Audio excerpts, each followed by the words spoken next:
여러분 안녕하십니까? 정확한 분석으로 시대 흐름을 읽어드리는 와이타임스 정세 분석의 추복일입니다. 중국이 시진핑 주석이 위기에 처했습니다. 실각이 될 것이냐 아니면 미국과 전면전을 벌여야 될 것이냐, 이제 둘 중에 하나를 결정해야 될 시기가 됐습니다. 지난 6월 10일 날 중국 국무원이 개최를 했던 중국 경제 상황 관련 간담회에서 정말 아주 특이한 발언이 쏟아져 나와서 참가한 사람들을 어리둥절하게 만들었습니다. 이 중국의 현실을 너무나도 객관적으로 들여다보는 발언이 있었기 때문입니다. 발언을 한 당사자는 이 중국 정부의 정책 조언을 하는 탕민 국무원 참사였습니다. 이렇게 말을 했습니다. 지금 중국의 소비는 주로 3억 명의 중산층에서 나온다. 그들의 1인당 평균 소득은 이미 한국 수준과 비슷하다. 이 3억 명은 미국 전체 인구와 비슷하기도 하다. 그랬습니다. 또 문제는 이들을 뺀 11억 명 인구의 소득은 낮다는 점이다. 10억 명이 아직 비행기를 타보지 못했다. 5억 명은 양변기를 사용해 보지도 못했다. 지난 5월 리커창 총리는 아직 6억 명 인구의 월 소득이 1,000유안, 그러니까 우리나라 돈 한 17만 원 되죠. 이 1,000유안이라고 말을 했다. 이 이야기입니다. 물론 그의 발언의 방점은 아직도 6억에서 10억 명에 달하는 중저소득 인구가 있기 때문에 중국의 미래가 무한하다는 것을 강조하고 싶었을 겁니다. 그런데 이 듣는 사람들에게는 지금 중국의 현실이 얼마나 허망한 이 사상 누각의 경제인지 새삼 깨닫게 만들었습니다. 원래 중국의 사회주의 대혁명은 평등 사상, 그리고 모든 인민이 고루 잘 사는 나라를 지향한다. 뭐 이거 아닙니까? 더 말할 필요가 없죠. 그런데 역설적이게도 인민사회주의를 추구하는 중국이 세계에서 가장 빈부 차이가 극심한 나라가 되었고, 이로 인한 빈곤층이 엄청나다는 현실을 지금 분명히 보여주고 있습니다. 특히 이 탕민 국무원 참사가 언급한 리커창 총리의 발언, 지금 중국에서 시진핑 주석의 지위라든지 앞으로 권부의 암투 등에 대한 상당한 시사점을 던져주었다는 점에서 큰 의미를 갖습니다. 제가 지금부터 이걸 본격적으로 이야기해 보려고 합니다. 지난 5월 28일 날 전국인민대표대회, 전국인대, 전인대라고 그러죠. 국회격인데요. 이 폐막식 기자회견에서 리커창 총리가 이런 말을 했습니다. 중국의 1인당 한 해 평균 소득은 3만 위안, 약 510만 원이지만 한 달 수입 1,000위안으로 살아가는 6억 명은 인구 50만 또는 100만의 중등 도시에서 집세를 내기도 어렵다 그랬습니다. 그러면서 코로나19 이후에 민생 보장이 가장 중요하다는 말을 했습니다. 이 중국 경제 실상을 전면으로 부각시키면서 이들이 노점에서, 그러니까 길거리에서 경제 활동을 할 수 있도록 지원하는 방법이 필요하다고 말을 한 겁니다. 이 리커창 총리의 이런 노점 경제 발언 이후에 이 관영 매체들이 대대적으로 보도를 하면서 지방 각지에서 노점상들이 엄청나게 늘어났습니다. 그런데 문제는 얼마 가지 않아서 시진핑 주석의 측근 그룹, 그러니까 이걸 쉬자신이라고 그러는데요. 이 쉬자신의 차이치 베이징시 당서기, 그리고 관영 매체들에 의해서 국가와 수도의 이미지에 먹칠을 한다 그러면서 노점상에 대한 대대적인 단속을 명령했습니다. 그러면서 리커창의 지시가 제동이 걸려버렸습니다. 다른 사람도 아니라 리커창 총리의 발언에 의해서 시작된 중국의 노점 경제가 일거에 차단당하는 사태를 보면서 분명히 이 권력 내부에 상당한 갈등이 있다는 전망들이 나오기 시작한 겁니다. 때마침 시진핑 주석이 내년 샤오캉, 그러니까 전반적으로 풍족한 사회, 이 샤오캉 전면 실현을 위해서 올해 농촌 빈곤을 완전히 퇴치하겠다, 이런 발언이 나온 뒤여서 시진핑 주석과 정면 배치되는 리커창 총리의 발언에 대해서 시진핑 주석 측에서 리 총리가 시 주석의 샤오캉 사회 노선을 부정한 것이다, 이런 비판이 나오면서 리커창 총리에게 제동을 걸었고, 이로 인해서 리커창 총리의 노점 경제가 수면 아래로 가라앉게 되었다, 이런 분석이 나온 겁니다. 리커창은 15일에 국무원 상무회에서도 그런 말을 했습니다. 중국은 여전히 개발도상국이다 그러면서 무엇이든 최선을 다해야 된다라고 말을 했습니다. 그러면서 은근히 시진핑 주석이 G2, 그리고 중국몽을 내세워가지고 1대1로를 통해서 무리하게 해외에 투자하는 것에 대해서 간접적으로 비판을 한 겁니다. 그러면서 차이치가 시장으로 있는 베이징시의 도시개발 정책도 강력하게 비판을 했습니다. 그러나 이 같은 발언이 17일 날 중국 공산당 홈페이지에 실리긴 했는데 문제가 된 부분들은, 그러니까 중앙정부에 보기에, 시진핑 주석 측근이 보기에 마음에 들지 않는 부분들은 다 삭제를 해버렸고 나머지 부분만 게재가 됐습니다. 미국과 정면 충돌의 위기로 빠져들고 있는 남중국해 문제에 대해서도 리커창은 시 주석하고 생각이 다르다는 것을 분명히 하고 있습니다. 그렇게 리커창의 시 주석 세력에 대한 비판은 아직도 진행 중입니다. 중국 전문가들도 앞으로 진짜 중국의 위기, 좀 더 구체적으로 말씀드리자면 시진핑의 위기는 미중 갈등 같은 외부 문제가 아니라 내부에서 올 수가 있다라고 지적을 하고 있는 겁니다. 여러분, 그러니까요, 지금 중국의 시진핑 주석은 내우외환의 위기에 처해 있습니다. 그러니까 우선 방금 말씀드렸던 리커창 총리하고의 권력 다툼, 이건 별개로 치고더라도 경제적 위기 상황부터 지금 심각합니다. 시 주석은 지난 21일 베이징에서 열린 중국 기업인 간담회에 나와가지고 이런 말을 했습니다. 중국 경제 상황이 예상보다 좋지 않다 그랬습니다. 그러면서 국내 순환 경제를 언급했습니다. 그만큼 경제가 위기 상황임을 강조하면서 그 해법으로 국내 경제 순환을 강조를 한 겁니다. 이후에 비공개로 열린 회의에서 리커창은 시진핑 주석의 발언을 정면으로 공박했습니다. 중국 경제는 내순환으로, 그러니까 국내 경제 순환으로 풀 수는 없다 그러면서 중국이 문을 닫으면서 발전할 수는 없습니다. 그렇게 되면 중국 경제는 질식할 수밖에 없습니다 라고 말한 겁니다. 그래서 파란을 일으켰습니다. 한마디로 경제 상황도 어렵게 돌아가는데 해법에 대해서도 지도부 간에, 그러니까 시진핑 주석과 리커창 총리 간에 이견 노출이 생겨가지고 문제가 복잡하다는 거죠. 여기에 이제 7, 8월에 샨샤댐을 중심으로 해가지고 양스강 범람이 있었지 않습니까? 엄청난 경제적, 인적 피해도 중국 경제를 암울하게 만드는 요인이 되고 있습니다. 이거 80년 만의 대홍수입니다. 이미 5,481만 명 이상의 이재민이 발생했습니다. 그러나 이 숫자도 제대로 된 것인지는 아무도 모릅니다. 사망자가 얼마인지는 더더욱 모릅니다. 1931년과 1954년 대홍수 때는 각각 15만 명, 3만 명 정도의 인명이 희생된 바 있습니다. 뿐만 아니라 이번 양스강의 범람 때문에 강 유역에 어마어마한 곡창지대가 수몰되어 가지고 올가을 추수는 힘들게 됐습니다. 중국은 북부에 황허강이 있고 남부에는 양스강, 창장이라고 그러기도 하죠. 이 양스강이 있는데 황허는 해로운 강이라는 뜻의 해하 이렇게 말을 하고요. 양스강은 이로운 강이라는 의미의 이카라고 불립니다. 그만큼 이 중국인들의 삶에 있어서 중요한 강이 양스강이고요. 중국 경제에 있어서도 굉장히 중요한 강이 바로 이 양스강입니다. 사실 이 양스강 일대에서 중국 식량의 40%가 생산될 정도로 비중이 큽니다. 그런데 이번에 엄청난 수혜를 입게 된 겁니다. 이런 문제가 당장 올 겨울 중국의 식량난을 가져오는 위기가 될 수도 있을 겁니다. 그 식량난 위기는 미국으로부터 곡물 수입을 해야만 됩니다. 그런데 미중 간의 정면 충돌 때문에 과연 식량 수입을 마음껏 할 수 있을지, 이것도 하나의 내관으로 부상하고 있습니다. 특히 지난 1998년 이 양스강에 대홍수가 발생했을 때 짱쩌민, 그러니까 강택민이라고 부르죠. 짱쩌민 주석과 주룽지 총리, 주용기라고 불렀죠. 주룽지 총리가 후베이성 정저우를 시찰하면서 주민들을 위로했었고요. 2007년 양쯔강에서 대홍수가 발생했을 때도 후진타오 주석하고 원자보 총리가 피해가 극심했던 충칭에 장화를 신고 수해 현장에 나타났습니다. 그런데 시진핑 주석은 홍수에 대한 지시만 2번 내렸을 뿐이고 현장을 찾지는 않았습니다. 리커창 총리만 지난달 6일에 구이저우성 장커우현을 찾았을 뿐입니다. 이런 시 주석의 처신 역시 중국인들에게는 불만사항입니다.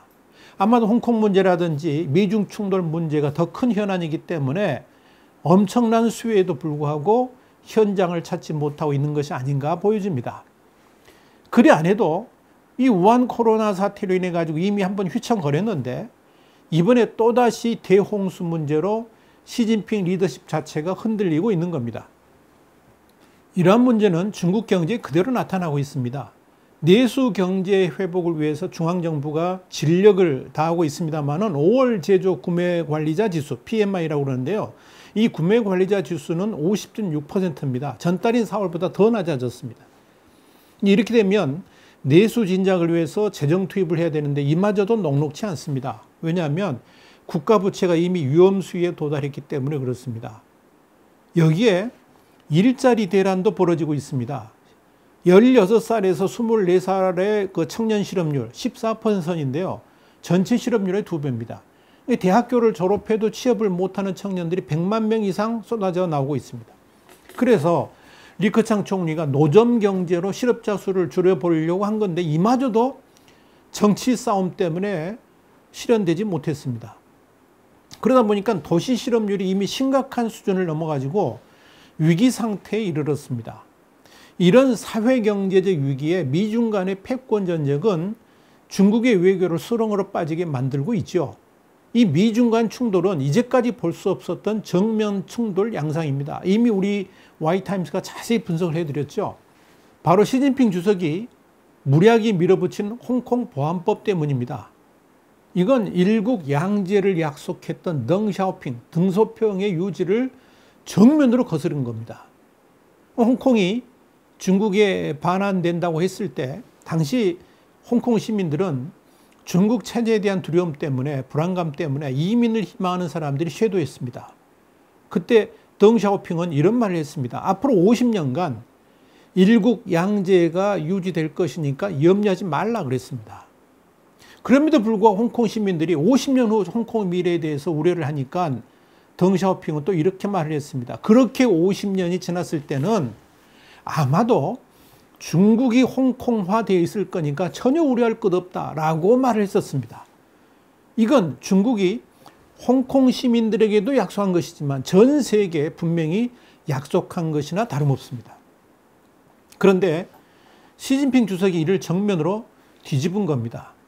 미국이나 EU 같은 나라들이 반중국 대열에 손을 잡고 나선 것도 중국의 이런 약속 위반 때문입니다. 그러다 보니까 중국의 체제 전복까지 위협하는 상황으로 몰리게 된 겁니다. 결국 시진핑 주석의 적극적 역할을 하라, 거침없이 상대를 압박하라, 이런 공격적 성향의 시진핑 리더십이 지금의 상황을 연출하게 된 겁니다. 중국은 지금 완전히 외교적 고립 상태로 빠져들고 있습니다. 지난 3월 말 중국의 대표적인 매파죠. 나이시 중국 국방대학 전략연구소 교수가 이런 말을 했습니다. 미국에 대해 생각하지 못했던 4가지, 아주 중요한 이야기입니다. 미국에 대해 생각하지 못했던 4가지. 이건 지금의 중국 상황, 중국인들이 생각하는 그 생각을 그대로 말을 해줍니다. 첫 번째는 뭐냐? 중국에 대해 미국의 원한이 이렇게 큰지 미처 몰랐다. 두 번째는 미국의 수법이 이렇게 악독할 줄 몰랐다. 세 번째는 이토록 미국에 얻어맞는데도 중국의 동정을 표하거나 지지하는 나라가 없다는 것에 놀랐다. 네 번째는 중국 때리기에 미국 공화당과 민주당이 일사불란하게 통일전선을 구축한 것에 대해 놀랐다. 그랬습니다. 그러면서 나이시 교수는 미국에 대해 가져야 될 새로운 인식 10가지를 말했습니다. 그러니까 중국이 생각을 바꿔야 된다는 거죠. 10가지. 첫째는 미국이 종이 호랑이가 아니라 사람을 잡아먹는 진짜 호랑이라는 점을 깨달아야 한다. 두 번째, 미국이 계속 잘못을 저지를 것이라 생각해서는 안 된다. 미국은 국가 책략이 틀렸다면 바로 180도 수정하는 나라다. 세 번째, 미국은 이념이나 가치보다 이익을 중시한다. 넷째, 미국 앞에서 절대로 우리가 세계 제일, 우리가 당신을 추월한다, 이런 말을 해서는 안 된다. 그런 마음을 가질수록 더 낮은 자세를 취해야 한다. 다섯 번째, 미국은 남한테 죄를 짓는 걸 개의치 않는다. 여섯 번째, 미국이 세계의 큰형님이라는 사실을 인정해야 한다. 일곱 번째, 미국 앞에서 정보 공유를 운운해서는 안 된다. 미국은 지식재산권을 특히 중시한다. 여덟 번째, 미국은 전략의 고수다. 일단 미국으로부터 적이라고 낙인 찍히면 골치 아프다. 아홉 번째, 미국 선거가 국가 전략을 바꿀 것이라 기대해서는 안 된다. 미국을 다시 위대하게 만들겠다는 미국의 핵심 전략은 바뀌지 않는다. 열 번째, 미국이라는 한 나라와 끝까지 붙어보겠다고 순진하게 생각해서는 안 된다. 여러분 어떻게 생각하십니까? 이 중국 매파의 이런 통절한 반성이 있었습니다만은 시진핑 주석이 이런 지침을 받아들이기에는 너무 늦었습니다. 그러니까 회군해야 될 지점을 지나치게 너무 많이 지나와 버렸기 때문이죠. 이젠 중국에 대해서 미국이 시진핑 체제 전복을 공식적으로 언급하고 나섰습니다. 이건 중국의 핵심 권부에 대해서 좀 더 구체적으로 말씀드리자면 베이다이허 지도자들한테 시진핑 주석의 교체를 요구한 것이고, 그런 조치 없이는 이제 본격적으로 중국 흔들기, 중국 해체에 나서겠다고 통보한 것이나 다름없습니다. 그렇기 때문에 여러분, 이 베이다이허 회의, 이건 이제 시진핑 권력의 전환점이 될 것이다, 이렇게 말씀드릴 수 있습니다. 매년 7월 말에서 8월 초가 되면 장쩌민, 후진타오를 비롯해 가지고 중국의 전 현직 수뇌부가 참여를 합니다. 여름 비밀회동이 열리는데요. 이걸 베이다이허 회의라고 합니다. 이 베이다이허는 베이징에서 동쪽으로 280km가량 떨어진 허베이성의 친황다오시의 해안에 있는 휴양지를 말합니다. 이 마오쩌둥 때부터 이 국가 전략의 큰 방향을 바로 이 베이다이허 회의에서 결정해 왔기 때문에 당연히 올해도 열려야 정상입니다. 그런데 2일 현재까지 베이다이허 회의가 진행되는 소식은 없습니다. 통상적으로 베이다이허 회의는 이 공산당 정치국 회의 직후에 열려왔는데요. 올해 정치국 회의는 30일에 열렸습니다. 그때 열려가지고 오는 10월 달에 이제 19기 5중 전회를 열기로 하고 14차 5개년기, 그러니까 2021년부터 25년까지 이걸 심의하고 종료됐습니다. 그렇다면 곧 베이다이허 회의가 열리는 것이 정상이죠. 그런데 오는 8월 8일부터 11일까지 베이징에서 전인대 상무위원회를 열기로 이미 공지가 됐습니다. 그렇다면 올해의 베이다이허 회의는 원래 한 2주일 정도 열렸는데 일주일로 단축되든지 아니면 열리지 않을 수도 있다는 것을 의미하는 겁니다. 그런데 더 중요한 것은 이번 베이다이허 회의에서 어떤 주제들이 논의될 것인가에 대한 문제입니다. 역시 가장 큰 현안은 미국의 대중국 선전포고 문제입니다. 이 홍콩 보안법과 연계된 이 문제가 이 베이다이허 회의에서 논의되어야만 합니다. 다시 말해서 미국의 대중국 선전포고, 특히 시진핑 체제 전복이라는 명제에 대해서 어떻게 대응할 것인지를 논의해야 됩니다. 그런데 시진핑 본인의 문제가 걸려있는 이 난제에 대해서 시진핑 주석이 어떤 대안도 내놓을 수가 없다는 게 현실입니다. 그렇다면 이 회의에 참석하는 원로들이 결정을 내려줄 수밖에 없습니다. 요지는 간단하죠. 시진핑 주석 체제를 계속 유지하는 것에 전적으로 동의한다 그러면 미국과 전면전을 감수할 수밖에 없다는 것을 받아들여야만 됩니다. 이렇게 되면 자칫 중국 체제 자체가 엄청난 위기에 빠져들 가능성이 짙습니다. 당장 이 남중국해 문제만 하더라도 중국이 무단 점유하고 있는 인공섬에 대해서 미국이 폭파하겠다고 나오면 어떻게 대처해야 될지 그거 논의해야 됩니다. 대만에 미군이 주둔할 경우 또 중국은 어떻게 대처할 것인지 이거 수기해야만 됩니다. 이런 문제는 이제 시작일 뿐입니다.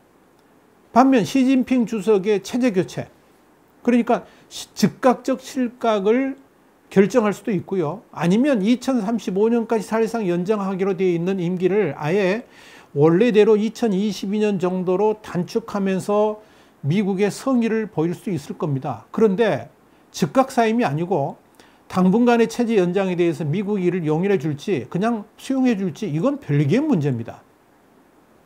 어찌됐건 2020년 8월의 베이다이허 회의는 중국 역사에 엄청난 전환점이 될 수밖에 없습니다. 이미 리커창 총리의 내부 권력 다툼도 본격화되었죠. 리커창 총리의 시진핑 주석에 대한 반기는 사실상 이 중국 체제에서는 있을 수 없는 일입니다. 그럼에도 불구하고 현실화가 되었다는 것은 이 중국 원로 정치인들하고 연계가 되어 있기 때문에 가능한 일이죠. 그렇다면 올해 메이다이어 회의는 시진핑 세력과 반 세력 간의 충돌이 벌어질 수도 있습니다. 이런 우려 때문에 대홍수나 또 코로나19 사태를 핑계로 올해 메이다이어 회의가 전면 취소될 수도 있다. 이런 전망이 나옵니다. 왜냐하면 시진핑 주석으로서는 답이 없기 때문에. 이럴 수도 없고 저럴 수도 없기 때문에 그러는 거죠. 그렇다고 뭐 연기한다고 해결될 일도 아니다 하는 게 이게 시진핑 주석의 고민입니다. 과연 이 회의를 시진핑 주석은 어떻게 넘길까요? 지금의 이 위기에 대해서 시진핑 주석은 어떻게 대처를 해 나갈까요? 여기에 중국의 미래가 달려 있습니다. 앞으로 이 점에 대해서 우리 Y타임스는 계속 추적을 해 나가면서 여러분께 전달을 해드리도록 하겠습니다. Y타임스 정세 분석이었습니다. 다음 주에 다시 뵙겠습니다. 감사합니다.